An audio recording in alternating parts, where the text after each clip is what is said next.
This is Kick-Ass News. I'm Ben Mathis.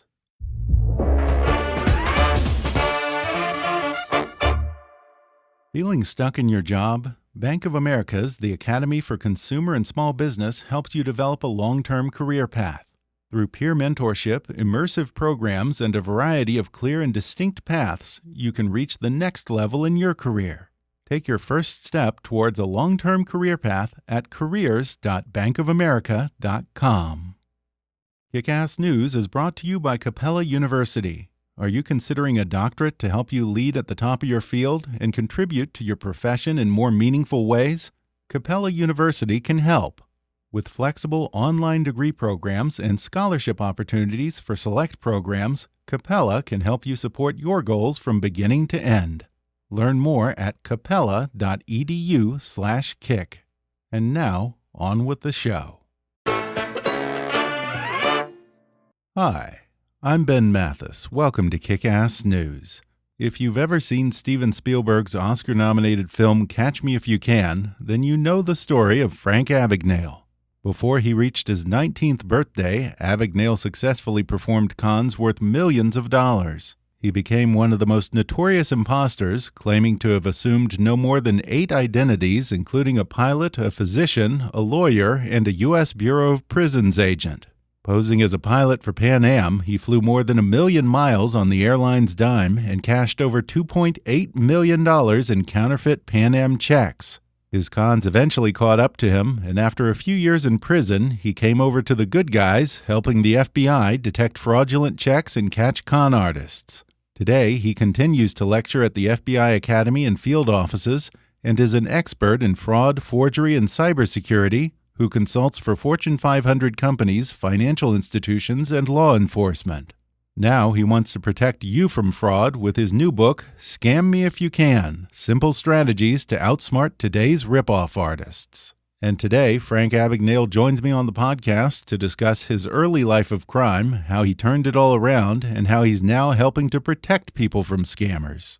He recalls how wearing the uniform of a pilot or a doctor made conning easier by playing on people's trust of authority. He reveals what kind of personalities were most susceptible to his schemes, and he warns that technology has made it much easier for crooks to pull off the same cons he got away with in the 1960s. He discusses which demographics are most vulnerable to fraud and says it actually has nothing to do with how smart you are. We talk about a range of specific scams going around, from those spam emails you get from a Nigerian prince to automated phone calls purporting to be the IRS. He also goes into how con artists are adapting to the Internet of Things and details a few specific cons that use crowdfunding sites, dating apps, and even ancestry companies to rip you off. Plus, Frank reveals why he doesn't own a debit card and why now he wants Americans to do away with passwords once and for all. Coming up with Frank Abignale in just a moment.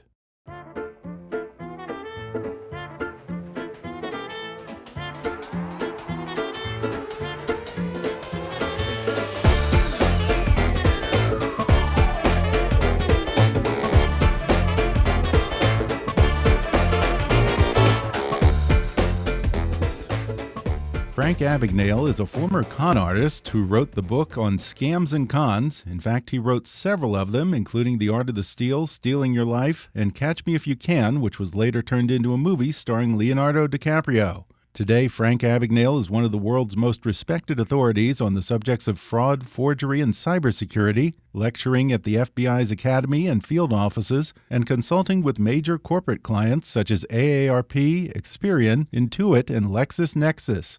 Indeed, more than 14,000 financial institutions, corporations, and law enforcement agencies use his fraud prevention programs, and now he wants to teach you how to prevent fraud in your own life in a new book titled Scam Me If You Can: Simple Strategies to Outsmart Today's Ripoff Artists. Frank Abignale, welcome to the show. Thanks for having me. It's a pleasure. Well, Frank, many people listening know your story from the movie Catch Me If You Can. You were that young boy jet-setting around the world, passing fake checks and posing as pilots, doctors, and professors. And I have to say, when I watched that film, the thing that I wondered is how many of your crimes were premeditated versus just crimes of opportunity? Were there times when you were almost surprised at how trusting people were and how easy it was? You are absolutely 100% correct. They were all crimes of opportunity. None of it was premeditated.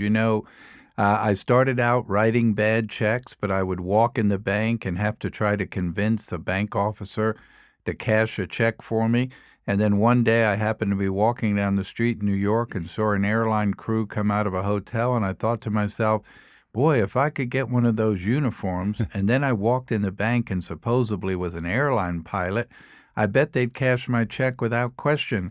And sure enough, I got the uniform, I went to the banks, and it was like night and day. Never had any problem. Nobody ever said no. They cashed a check, and I quickly learned the power of that uniform. And that was the rest of everything I did. I was just an adolescent who had a sign for opportunities, and when things would come up, I was smart enough to take advantage of them. Yeah, it's funny how if you dress like a doctor in scrubs, people are going to trust that you know your way around the OR, or if you have a Pan Am uniform, they're just going to assume that you must be a real pilot. How much of your success back then and the success of cons in general, even today, rely on our respect and trust for authority figures? Absolutely. And the same way that we see some of these elaborate scams like Anna Delvey here in New York, who Hmm. was a young woman who had no money but came to New York, made her way into the socialite scene, started meeting very important people, told them a lot of stories that she was a very wealthy heir from Europe, and met one person who had a lot of influence, and they introduced her to another person. Then she met several other people, and before you know it, everyone believed that she was this real wealthy individual, and she was able to eventually scam people out of a lot of money. So it's also the Wow. fact of the first impression, how you look, etc. And the difference today is, con men and confidence women years ago had to act one-on-one. They had to be in front of the person. So there was some emotion involved. They had to speak well, look well dressed, to have a good vocabulary. And of course, there was always a little bit of compassion because it's one human being to another. Hmm. And maybe the con man said, I'm not going to take this man for all his money. I'm just going to take a little bit of his money. Today, you're dealing with a con man who's sitting in his pajamas with a cup of coffee on a laptop in his kitchen in Moscow. They're thousands of miles away. They don't see you. You don't see them. And of course, there is no compassion. There's no emotion. And unfortunately, they'll take you for every penny you have. So then let me ask you this. Has technology made it harder or easier for a crook to do what you did back in the 60s? 4,000 times easier to do today. Really? If we give you an example, for me to actually create checks the years ago, I had to buy a Heidelberg press or use a Heidelberg press, and I had to learn how to operate that press. There were color separations, there were negatives, there were plates, there were chemicals to make plates. Steven Spielberg did a good job of getting one of the presses and showing that I built scaffolding so I could get at the top of the press and operate the press by myself. Today, one would just open a laptop, look out the window, see an ad for a big Fortune 500 company, design a check on the screen and pull up a form, then put that company's logo on the check, put the bank's logo on the check, and in 15 minutes make a beautiful check, and then go down to Office Supply store, buy some check paper with a watermark on it, 8.5 by 11, put it in your inkjet printer, and start printing out checks. And we also live in a too much information world. So 50 years ago, you might have said, wow, Frank, these checks you printed are amazing. They're beautiful. They're four color. They're real detailed. But how do you know where this company banks? I have no idea. I'm just making up a bank's name. Well, how do you know their account number? I don't know. I'm just using a bunch of numbers. Well, how do you know who the authorized signer is? I have no idea. I'm just using a name. Today, we live in a too much information world. So if I call that company and ask to speak to someone in accounts receivables and tell them I want to pay an invoice and I'm getting ready to wire them the money, they tell me where they bank, on what street, in what city, their account number, their routing number into their account. If I ask for a copy of their annual report, they'll send it to me, but on page 3 is a signature of the chairman of the board, the CEO, the CFO, the treasurer, the controller. White glossy paper, black ink, camera-ready art. You scan it, you digitize it, you put it on the check. So there's no question that technology has made what I did much, much easier Wow. today. That's just fascinating to me because I would think that technology makes it easier to detect fraud because it's not like the old days when some kind of Harold Hill type grifter could just wander into a small town with a phony letter of reference and bilk people out of their money. Now, it seems to me that everything is verifiable on the internet. We can do background checks, we can get references, we have review sites. Isn't it stronger now? It's not really so much stronger because it's so easy to manipulate so many of those things. And then on top of that, you have everything that you just said is what should be done, but nobody does it. It's just like all of the technology and all the breaches we see occur. Every breach occurs because somebody in that company did something they weren't supposed to do, or somebody in that company failed to do something they were supposed to do. So in the case of Equifax, they didn't update their system, they didn't fix their security patches, and the hacker got in. All hackers do is look for open doors. It's people who make mistakes that let them in. And what you said is exactly what someone should do before they part with money or part with information or verify something to be correct. But people are lazy. People automatically believe that what they say is true, and they don't want to spend the time and energy to verify whether that information is accurate or not. Now, one reason that we're writing fewer checks today is because of ATMs and debit cards, of course, but you reveal in the book that you do not own nor do you use a debit card. Why not? Isn't that safer than cash or check?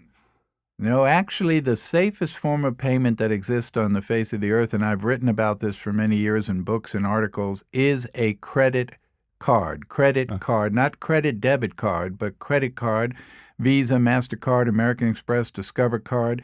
Every day of my life, I spend the credit card company's money. I don't spend one dime of my money. My money sits in a money market account, earns interest. Nobody knows where the money is. It's not exposed to anyone.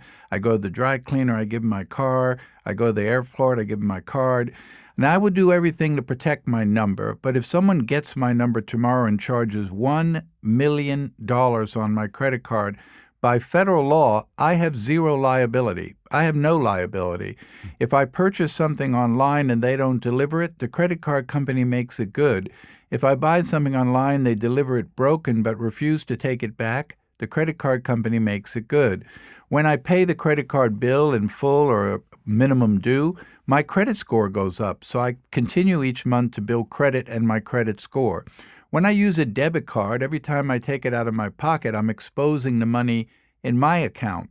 And I, of course, could use that debit card 20 times a day for 20 years, and I won't raise my credit score one iota. And, of course, when we look at all the breaches that have occurred in the retail environment, in the post-investigation of those breaches, when they typically ask what happened, someone says, well, I used my Visa card, so I don't know. They canceled the card the next day.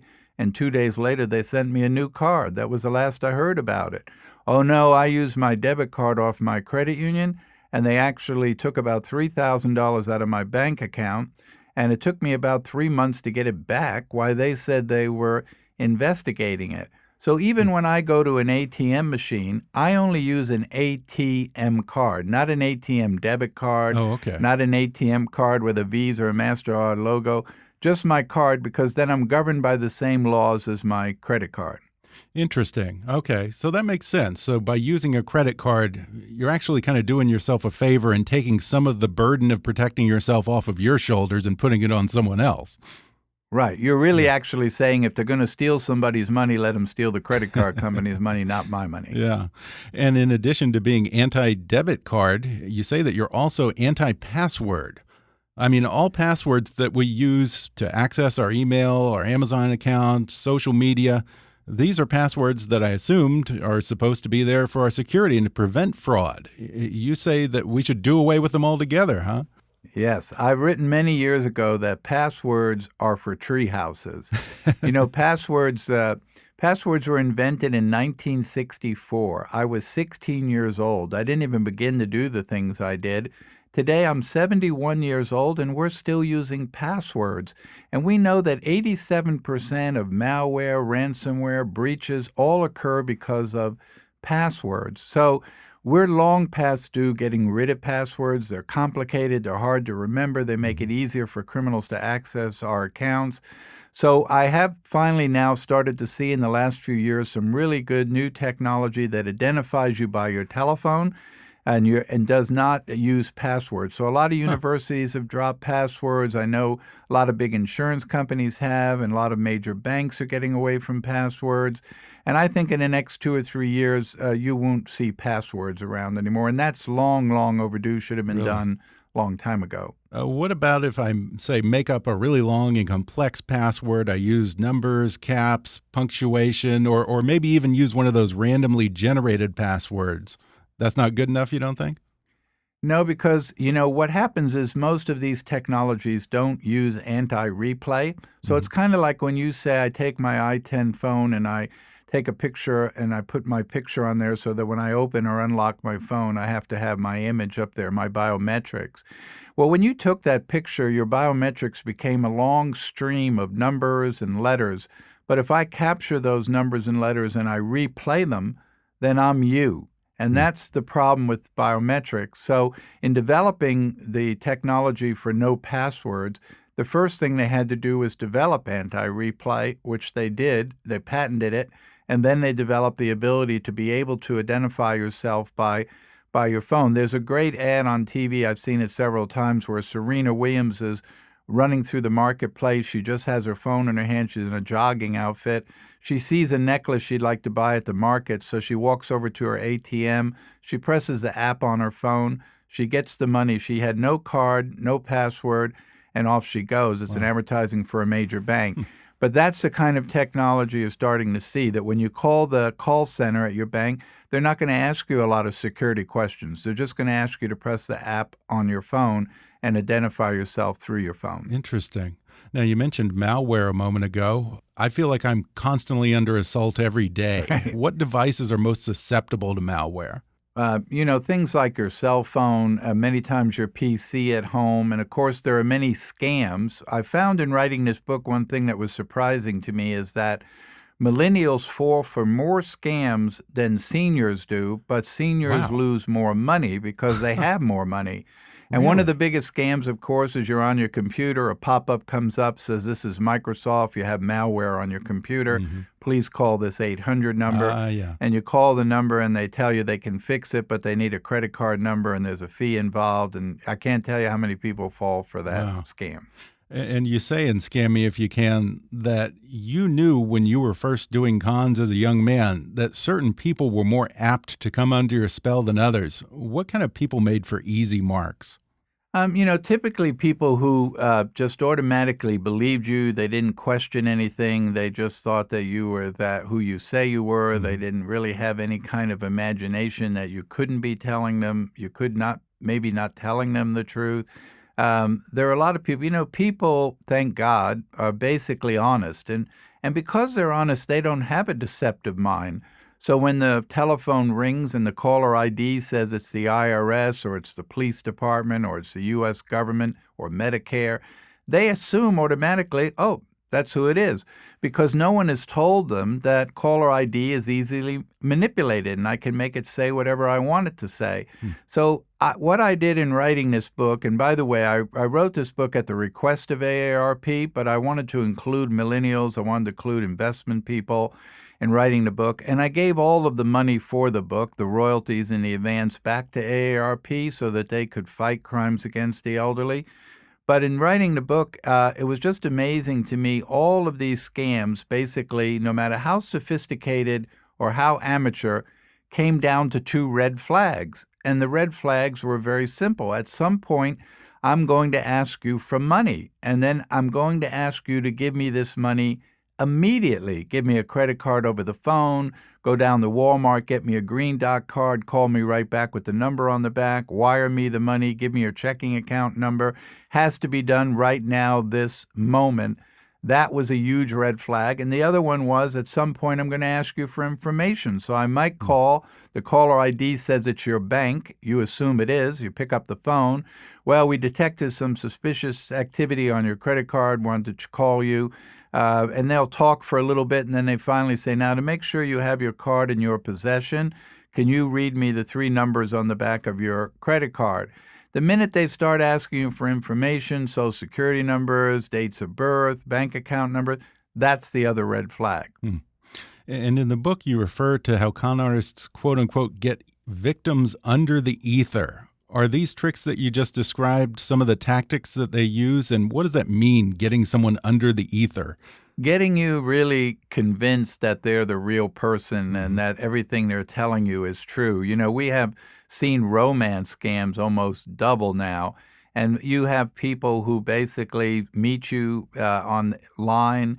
They sound like very nice people, so you're kind of lonely, so you start writing back online to them, and they give you a story about who they are and where they're from. And all of a sudden, if this goes on maybe for 5, 6 months, then they start on the telephone and you're visiting with them and having conversations with them on the phone. And now you're really kind of gotten attached to that person. You're under their ether. There's almost a little bit of romance involved. And then one day you say, "So look, Bob, if you live just a couple of states away from me, how come you don't come and visit me?"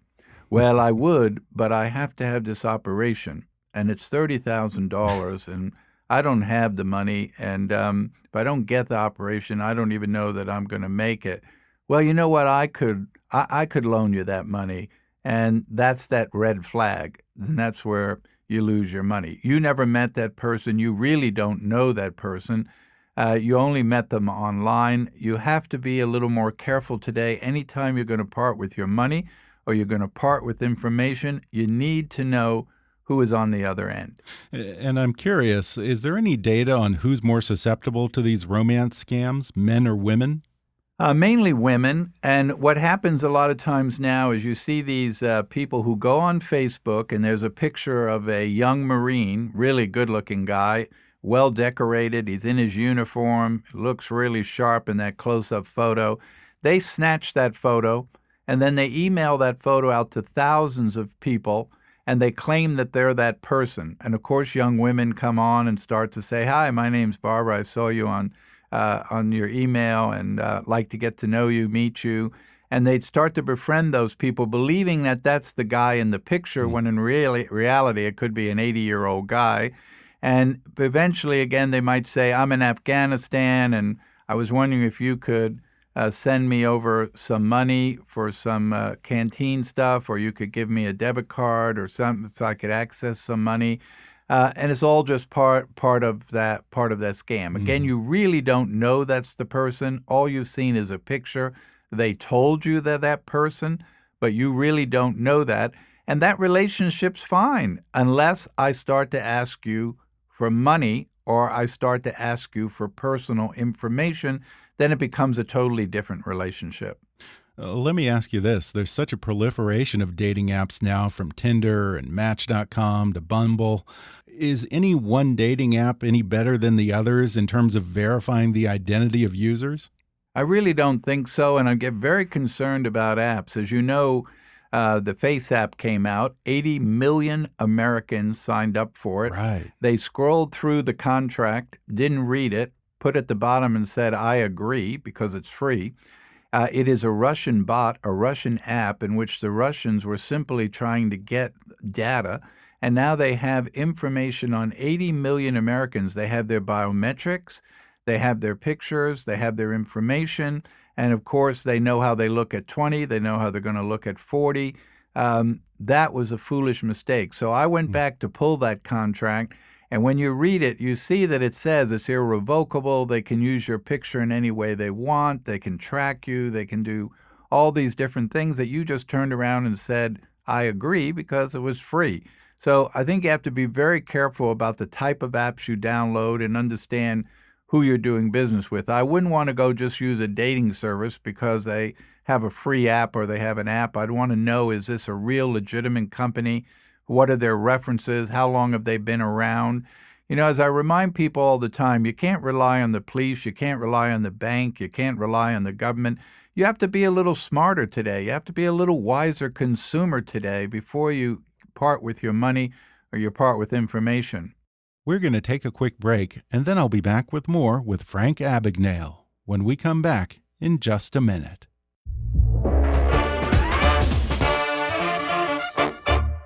If there's something interfering with your happiness or preventing you from achieving your goals, BetterHelp Online Counseling can help. BetterHelp offers licensed professional counselors who are specialized in issues such as depression, anxiety, relationships, trauma, anger, family conflicts, LGBT matters, grief, self-esteem, and more.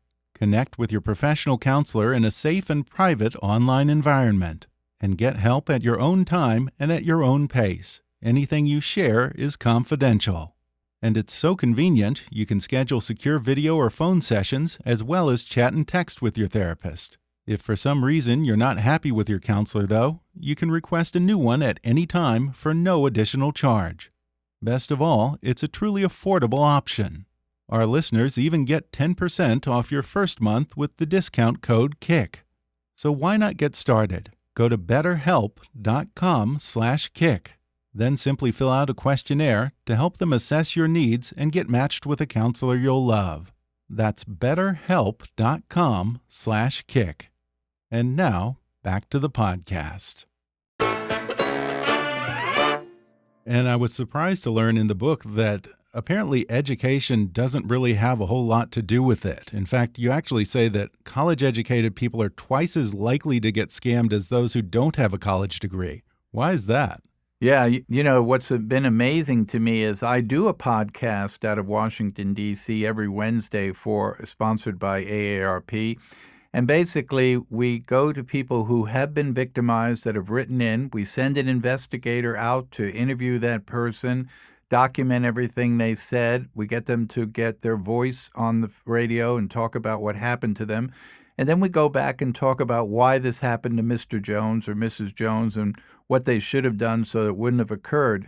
But during this time, I've had two former FBI directors of the Bureau who are now in their 70s and 80s that have been victimized. I've had the chief editor of Time magazine, retired, but had been at Time for 35 years, had been victimized. So it has nothing to do whether you're brilliant or whether you're smart. It's whether that people come under that ether and people convince them to do things they wouldn't normally do, or they get too trusting and they don't use common sense to realize that it's probably a scam. So, you know, I have taught at the FBI Academy for 43 years, 4 decades, 2 generations of FBI agents. I basically have always believed that education is the most powerful tool to fighting crime. So whether I'm teaching an FBI agent or I'm teaching a banker or I'm teaching a consumer, if I say to you, here's the scam, here's how it works, this is what they're going to say, this is what they're going to try and convince you of, this is what they're going to do, then when that scam comes, when that phone call, that email, that sweepstakes scam calls, you're going to say, oh, no, I already read about this. I know all about this. I'm not going to fall for that. And that's what I tried to do with this book, is to look at every possible scam, from amateur scams to very, very sophisticated scams, and say, this is how they work in very simple language. This is where the red flag is. And then I put a little test after each one to make sure that people go back and remember. And I hope they also use it as a reference tool for police, social workers, that they can do it. I'm a big believer. I convinced ARP several years ago that we need to have a program to help educate bank tellers so that Mrs. Jones, who's 71 years old, comes in every week and gets $60 out of her savings, now all of a sudden comes in and asks for $6,000 in cash, that the teller's able to say, Mrs. Jones, has anybody called you and told you that you want a sweepstakes, you have to pay so much money, or did they tell you that you owe the IRS money? And sooner or later they hit on it and they go, well, yes, that's exactly what happened. I got this call and I'm supposed to pay the $6,000. No, ma'am, that's a scam. And I just wanted to make sure that you didn't get victimized by someone. But again, it comes to educating the teller, who helps educate the customer. And that bank brings great value to their customers because they've educated their tellers to do so. Well, then, Frank, I'm going to ask you to indulge me here and perhaps do what you do on your podcast, but with me. And admittedly, it may be where it gets really maddening for you. I want to run through a scenario with you that happened to me and ask you to tell me everything that I did wrong. Okay. A few months ago, someone hacked an old AOL account of mine that I never use, but it was still tied to a number of accounts, including my iTunes account, which also, by the way, happened to have the same password. I hadn't enabled two-factor authentication on my iTunes account, but lo and behold, someone did it for me using a foreign phone number that isn't mine and that I have no idea what it could possibly be. On top of that, I didn't respond to Apple's fraud alert email within the required 2 weeks of the incident because I never check the AOL account again. So now there is no way for me to recover my iTunes account, and all of the apps and downloads that I've purchased over 10 years are now lost, possibly coming to like several $1,000s. Tell me everything that I did wrong there. Well, first of all, of course, you should have paid attention to any alerts from someone like Apple, Microsoft, or anyone who's alerting you to suspicious activity on your account. You made a mistake that a lot of people make. They use one password because it's convenient and they use it for everything. So the same password they use for iTunes or Amazon is the same password they use to get in to their bank account. And many of these inactive internet accounts like AOL and some of those become targets for criminals that basically, just like inactive bank accounts were years ago, they became targets of people who embezzled from the bank or worked in the bank because they knew it was an inactive account.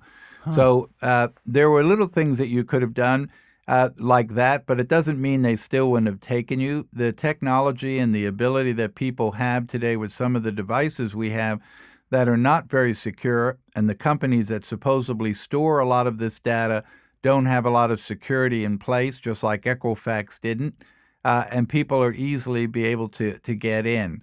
So I think if you to basically make sure if you're using, and I want to eliminate passwords, but if you're using passwords, that you're using different passwords for different things and not the same password, and that you do pay attention to those alerts, whether they be from your bank on your checking account or your credit card, or whether they be on your AOL account or they be on your iTunes account, because those are made so that there is something suspicious that's going on and they're trying to alert you ahead of time. Well, I'm trying to learn and get better at this. I got to say, I did take your scam quotient quiz that you have in the book. Readers can find out how vulnerable they are to fraud by answering, I think it was about 19 or 20 questions. Yeah. I scored a 160. How did I fare against the average person? You did probably much better than those. Really? I try to always put those quizzes in my book. When I wrote the Stealing Your Life, that was about identity theft, and asked the question, are you a victim? Could you be a victim for identity theft? And asked them to answer these questions and then scored them. I think it gives people an opportunity to see what they're doing wrong and where they might not be doing what they're supposed to be doing. Yes. Well, I want to ask you about some of the specific scams that you warn about in this book. One in particular is something that just about everyone has dealt with at some point or another, those ridiculous Nigerian email scams. Yeah. First of all, why are they always from Nigeria? Is Nigeria just a nation of crooks or what? It very much is, and what it is not. It is so bad that even if you were to go back in the old days to the bank directory, the International Bank Directory put out by the American Bankers Association, and you looked up a bank, and then you called that bank and spoke to an officer in that bank because you were trying to verify something, that officer many of the times was part of the scam. There are so many scams out there. So years and years ago, when I used to teach Nigerian scams at the academy, the young agents would say to me, well, let me ask you this. If they send out 10,000 letters, that means they have to buy 10,000 stamps.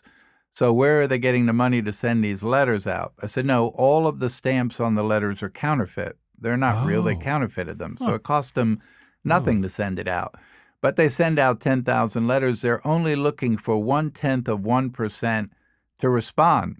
The difference today, when the internet came along, we can now send out 10 million emails. And once again, we're only looking for 0.1% to respond. So it's just a simpler way, a cheaper way of using technology to commit the same crime, but get to more people and get faster and quicker results. And the thing that I always wonder about those is, you know, who actually falls for these? Because they're always so over the top, talking about some prince somewhere who has a lost fortune sitting in a bank, or, you know, the grammar is always really horrible. Is it just a matter of it's kind of a self-selecting pool where if you're dumb enough to kind of not see the obvious scam, then those are the people that they're really trying to target? And if anything, it kind of weeds out the smart people. Yes, and greed always plays into it. But, you know, With the perfect scam, you can go to aarp.org and listen to all the different ones I've done, or on my website at abignale.com, and you can actually play and listen to these 30-minute podcasts. But it's unbelievable, the people that have been told to go down to Home Depot and buy 25 gift certificates or gift cards with this and bring the money back and read them the numbers off the card. That they had their grandparents scam, the sweepstakes scam. You won a sweepstakes. I love when they call and say that they won a sweepstakes in Jamaica, and in order to get the money they won, they had to send down $1,500 or $1,800 or $2,500 to pay the tax before they could give them the money. And I said, "Well, ma'am, did you enter a sweepstakes in Jamaica?" "No." "Well, then how could you have won the sweepstakes in Jamaica?" It's just amazing to me the stuff that people do. And sometimes, yes, if they're dealing with elderly people, sometimes they're not thinking straight. They get very confused. It's very easy to manipulate them. But it's just a matter that people sometimes are a little greedy, and if they think they're going to get something, they're not really paying close attention, or they don't know what they should be looking for, or that it really is a scam. Yeah, and another one that many of us have encountered is these automated phone calls purporting to be the IRS saying that you owe back taxes, and if you don't pay it over the phone, a warrant's going to be issued for your arrest. Does the IRS ever actually call and ask you to pay off a tax bill over the phone? No government agency places phone calls. As I explained to people about Medicare, for example, when you sign up for Medicare and you're 65 years old, they fill out all these forms and you put all this information on there, your contact information, etc. Once Medicare files all that into their system, the first thing they do is delete your phone numbers. They don't want your phone numbers because they don't make calls. The IRS doesn't call anyone. But to give you an idea how criminals switch gears, the IRS scam is a perfect example. That got so much publicity, people started to really realize, oh, when they call and say they're from the IRS, that's a scam. So they switched gears a little bit last year. They started sending you a letter, supposedly from the IRS. And it looks very authentic. It says United States Treasury on the envelope. It says on the right-hand corner where the stamp would be, postage and fees paid, United States government. You open it up, it's on the IRS letterhead. It has a reference number up in the right-hand corner you're supposed to refer to. Same scam, you owe back taxes, you need to call us immediately at this toll-free number below. And people, some people sit there and go, I could owe back taxes, or I wasn't really straight on my taxes last year. Maybe there is something that I did wrong, or they're after me for something I owe. And they dial that 800 number. A very nice young lady in a boiler room answers, "Hi, it's Internal Revenue Service. Good morning. Yeah, I just received this letter. Could you read me the reference number up at the top?" "Oh, yes, it's TJ17653. "Okay, I'm going to put you on to Agent Johnson. He'll be able to talk with you." And then they switch it to another table, and the guy picks up the phone, goes, "Agent Johnson here. I'm calling you about some back taxes." And, of course, you have to pay right then. You can't say, "Well, can I mail a check? Right. Can I go get a cashier's check?" No. You got to pay this moment, and that's that red flag. So whether it's the letter, whether it's the call, the red flag's going to come into play. Wow. And now I want to get into some of these 21st century ripoffs that are using the Internet of Things to take advantage of people. You actually alert readers in the book to scams that involve ancestry sites and DNA testing sites. That industry has just grown so quickly over the past half decade. In fact, I just did 2 different ones myself over the past year. How are con artists using those? Well, first of all, on many ancestry sites, all the information you have to provide to them is information that criminals can use. So you want to know, where's that information going, Right. Who has the right to see that information. And it's the same way with these DNA tests and things like that. The question is, reading that agreement, reading that contract, are they saying that once they send you the results of that, are they sharing those results, or they are able to sell those results to an insurance company, a marketing company? Or are they saying that once I send you the results, we destroy the results, we never allow anyone else to see them? Those are the questions, and that's where you have to make sure that you're dealing with a legitimate company that's doing the right thing. A lot of times we just sign up for those. And a lot of those are marketing. Remember years and years ago, you'd buy a washer and dryer and You'd have to fill out the warranty card and attach to it in a perforated card. It said to fill out this postcard and it asked you, do you make between this and this much money? Do you read these magazines? Are you a professional, a doctor, a laborer? All that information was the washing machine companies selling that data to marketing companies for money. The only difference today, it's so automated with the internet, and again, we're still falling for the same things we should have never filled in before or today. You also detail various charity scams, and I have to imagine that there's just been an explosion in these cons with the advent of crowdfunding sites like Kickstarter and GoFundMe. First of all, who polices those sites for fraud? They seem like easy targets to me.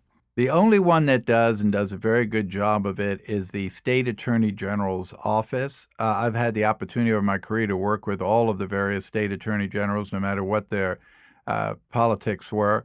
They have great consumer protection bureaus within the AG's office, and they work for you. The citizens voted them into office, and they have great information. So when I get something and it's a charity that sounds very reasonable to me, and I think to myself, this is something I'd like to give some money to, I call the Attorney General's office and ask, is this a legitimate charity? And if it's not, they'll know about it. If it is, they'll know whether it's good or not. And you can go through like the Better Business Bureau, but I find that the AG's office has much more accurate, much more thorough information. And if it's a bad charity, they want to know about it, and they may say, we don't know about that. Let me do a little investigation into that and get back to you before you send them any money. So it's a great resource to go to. But yes, there are a lot of easy GoFundMe scams out there. You don't really know that somebody was hurt. You don't really know the money's going to them. We know there have been many scams where they're just in collusion with other people and they're out to get your money. So again, as I always say, before you part with your money or you part with information, please make sure you know where it's going and stop and take a minute or two to verify. Yeah, but the problem is, I guess, that a lot of these people who are asking for money on these crowdfunding sites probably aren't registered one way or another with the AG's office. Right. So how do you go about vetting those? Well, then that's where I don't, I'm not going to give money to something that I can't personally verify to be something that's real, something I know that actually happened, or somebody that actually needs the money. Just because someone has emailed me or told me a story or something that happened, if I don't know that to be true, and even when I know it's a true incident, I need to know that the money I'm giving to that fund is actually going to that person, actually being used for what they say it is. Listen, there are a lot of legitimate, very good charities out there where most of the money goes to help people. If you want to donate money, there are lots of places you can donate money to and be assured that it's going to be used correct and falling for some scam. In the first chapter of Scam Me If You Can, you say that you wrote this book now because you're alarmed at the pace with which scams and scammers are advancing. Looking ahead to over the next decade or so, what do you worry about most? What keeps me up most at night is that right now we have, right now so-called cybercrime is all about stealing money or stealing data. And data, of course, is money. So it's a financial crime. What I'm concerned about, it's very obvious to me that within the next several years, these crimes are going to turn very black. We have the power now, right now as you and I speak, to shut someone's pacemaker off. We can speed it up, or any bodily device they have on them operated by a chip. But we have to be within 35 feet of the victim. So I have to walk by you on the sidewalk. I have to get close to you to speed up that pacemaker, shut that pacemaker off. We have the ability now on the interstate for law enforcement to pull over a vehicle because we know that a typical car has about 240 computer components in it, which means that we can shut the power windows off, we can lock the car doors, we can shut the engine down, turn on the airbag. But again, we are right now with today's technology restricted to 35 feet. So the question is, 5 nows from now, is that 350 miles, 3,500 miles? What we'll be able to do with that technology 5 years from now. So when you start telling me about autonomous cars, I've got to worry about, is someone going to be able to take control of that car, lock the passenger in the car, and deliver the passenger to where they want to deliver them? or is somebody going to ultimately crash the car for the purpose of causing that person bodily harm, whether they're in this country or they're somewhere else.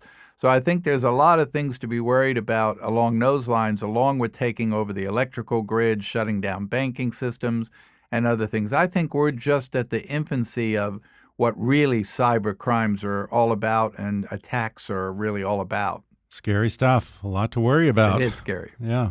Well, where can people go to learn more about AARP's Fraud Watch Network?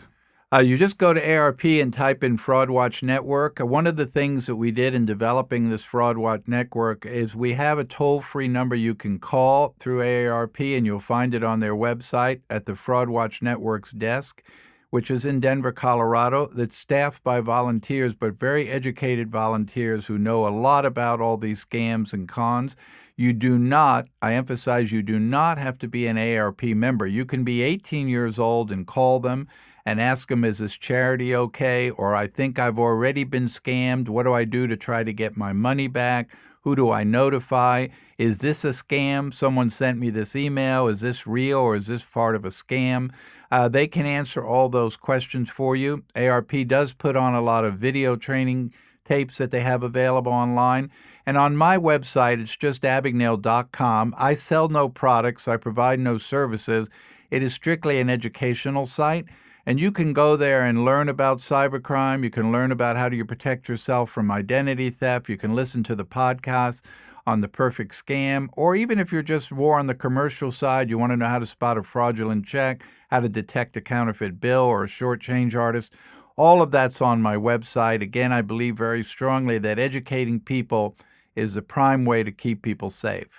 Well, Frank, you've armed us with some very good information here. And again, the book is called Scam Me If You Can, Simple Strategies to Outsmart Today's Rip-Off Artists. Frank Abignale, thanks for talking with me. Thank you for having me. Thanks again to Frank Abignale for coming on the show. Order his new book, Scam Me If You Can, Simple Strategies to Outsmart Today's Rip-Off Artists on Amazon, Audible, or wherever books are sold. Whatever struggles you're facing, from depression and anxiety to trauma and grief, BetterHelp can connect you with a professional counselor in a safe and private online environment. It's so convenient you can schedule secure video or phone sessions as well as chat and text with your therapist. And anything you share is completely confidential. Best of all, it's a truly affordable option. Our listeners even get 10% off your first month with the discount code KICK. So why not get started? Simply go to betterhelp.com/kick and fill out a questionnaire to get matched with a counselor you'll love today. If you enjoyed today's podcast, be sure to subscribe to us on Apple Podcasts and rate and review us while you're there.